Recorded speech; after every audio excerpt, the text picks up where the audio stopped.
Hello mga katubo, mayroon pala akong ipapakita sa inyo kung paano palabasin o makita natin ang bidet spray nitong ating ginabit na smart toilet bowl.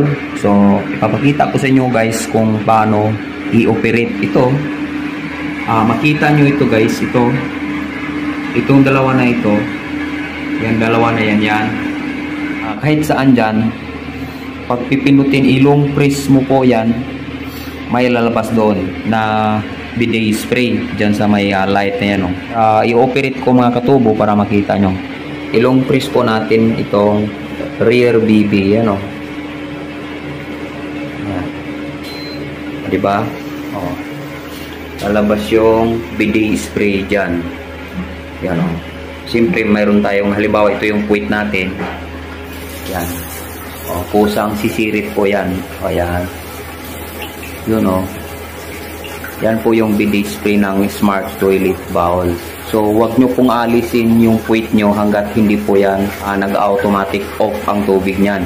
Kasi nililinis po niya yung puwitan nyo. Mag-automatic off yan mamaya. Ayan o. Tutunog naman na yan. Yan o. Bumalik na din siya. So after nyan, patuyuin niya muna yung puwitan nyo. Yun o. Yan. So kapag natuyo na po yung puwitan nyo, ito lang po yung pipindutin nyo. Ito na sa gitna, stop.